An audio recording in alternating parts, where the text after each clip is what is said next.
Authority that Christ has given me. Mark chapter 16, verse 16 to 17. Lord, ang lahat ng sumasampalataya sa iyo ay binibigyan mo ng authority to cast out demons.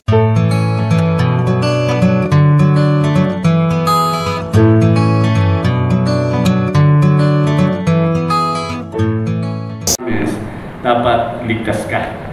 Safe. Sabi niyo, walang baby Christian dito. Ha? Safe po ba kayo lahat?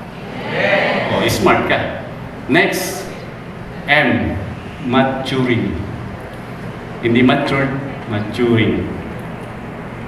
Lumalago. Next, dapat available ka. Amen. Parang ayaw nila maniwala na smart sila. Next, responsible ka. Teachable ka.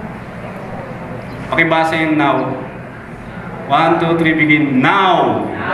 Be smart. Ano ibig sabihin? No opportunity wasted.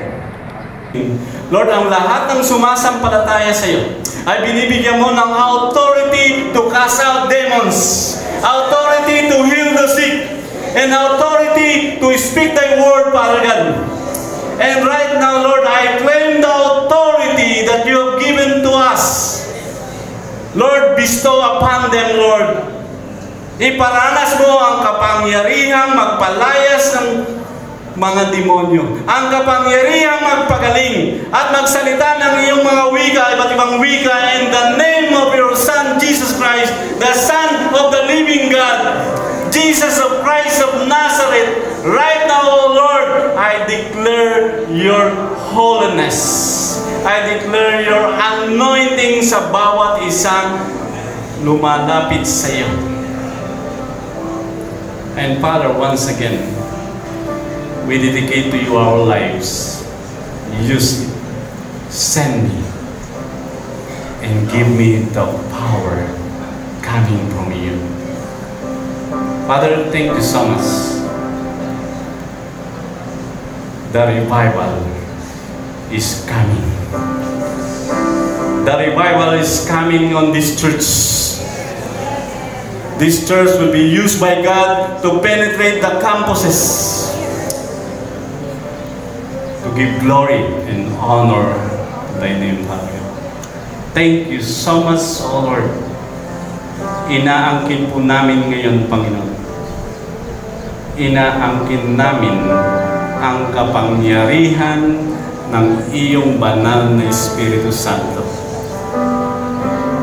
The fire of faithfulness, the fire of compassion, the fire of vision, a fire of purpose, the fire of calling, the fire of bearing witnesses, the light of Jesus Christ, the fire of righteousness, integrity, obedience, and making disciples.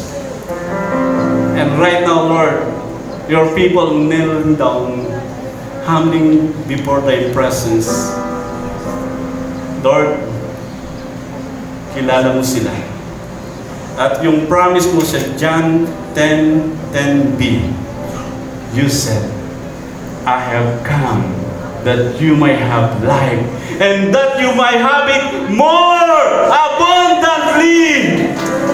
Lord, i-claim mo ito, kapatid. Ang pangako ng Panginoon sa iyo, bibigyan ka niya ng buhay na masagana.